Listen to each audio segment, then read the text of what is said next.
For you to just be here during fight week and have a fight come up? I know you've had a lot of fights that have been canceled or rescheduled. It must be good to just finally be here. I'm so happy finally, right? Like, even though we living through crazy times right now, I stayed very consistent with my training, my nutrition, and it was kind of tough to have a fight camp during this quarantine, but we made it happen, you know, and I'm ready for Saturday And I night. want to say it's been over a year now that you've been working with Mark Henry. What would you say you've improved on the most since being at that camp?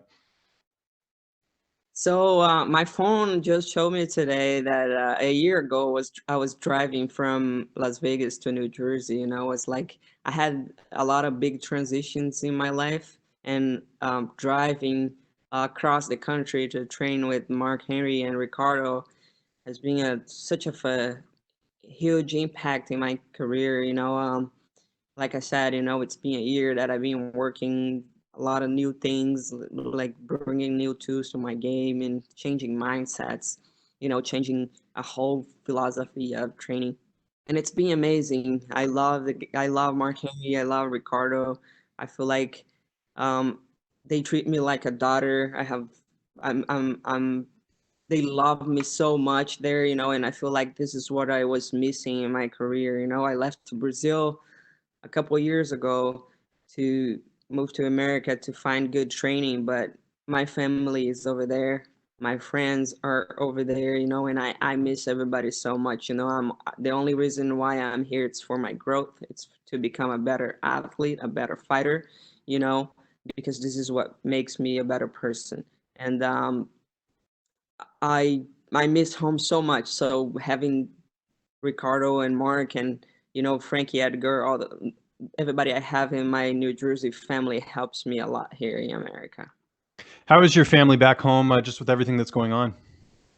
My parents are they in their 70s. They quarantined. They are scared of what's going on. Especially where they are right now, like in the northeast of Brazil. It's very dangerous right now. So they are over there, and it's tough. Tough times, but at least they healthy now. And how much of a boost was it seeing your teammate Sajara Eubanks win last night? Really dominant victory. It was amazing. So actually, for this camp, Sajara moved to my house, and we were beating the shit out of each other the entire camp. And the girl lost to spar. So in the like every morning, we would wake up and like, what we doing today, Sajara? She would say, we sparring. So we spar so much. We grew up so much. Like we learned so much about each other. And we quarantined together, and I have a gym in my house, and that's the way the camp was. Was she a good roommate? She's a good roommate too. Yeah. That's good. And last one for me. There's a lot of uncertainty right now with the strawweight division. We don't know what's happening with Jessica Andrade and Rose Namajunas. We have Tatiana Suarez still on the sidelines with injuries. Do you feel like an impressive win here could potentially get you in the title picture, just with everything that's kind of logjam right now?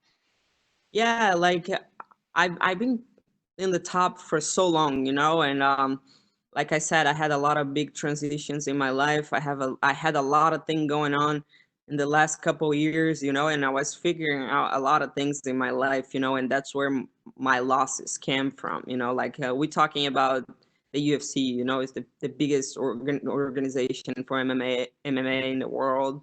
Of course, you're gonna find people that match and know what to do to beat you, but like I feel like most of my losses in my career were from things that were going on in my life, so I feel like now I got the right training, the right people around me, I have the right mindset to get back to the top. And I'm a pioneer in the sport. Like I said, I've been in the top for so long, I've been doing this for so long, that I feel like I deserve another chance for the title. Looking forward to the fight on Saturday. I thank you so much for the time. Thank you. Next, we'll go to Nolan King from MMA Junkie. Nolan, go ahead. Hi, Claudia. My first question for you, let's talk about the matchup with Angela Hill a little bit. When her name came across your table and you signed the contract, I mean, what was going through your mind, and how do you view the matchup now with her? I was I had a fight lined up against Marina Rodriguez. After that my nightmare that happened in January with Alexa Grasso, that she didn't make weight. It was kind of like I was frustrated, because I spent like 3 months in New Jersey through the winter training so much for that fight, and she didn't make weight. So I was like, shit, what am I gonna do now? And Marina Rodriguez stepped in, but she asked for a little bit of time. So like I was expecting to fight in February or March, but she asked for April or May. So the fight was booked to May 2nd. And then with this whole thing going on now with the coronavirus, they canceled the fight. And then they couldn't bring Marina to America. So um, they talked to Angela Hill. She said she needed a couple more weeks to get ready because she wasn't really training. And I was like, well, at this point, I'll fight anybody. If she steps in, let's go. Let's do this. And her big thing right now is that she's going to be taking her 7th fight in 14 months. She seems to jump in here all the time. If given the opportunity, would you like to kind of get on that type of pace? I know UFC President Dana White wanted you to wait a little bit after your last fight to kind of let the weight cut, not for you not to have to cut weight again. But would you like to be as active as her? Do you think that's something you would be interested in? I feel like my health is way more important than all of this. Of course, fighting. It's my life. It's my career. It's what makes me a better person, a better athlete. But my health is way more important. Like as long as I'm healthy, making weight every other month, I would be cool with that. But I don't think it's healthy for me to like drop 15 pounds every other month.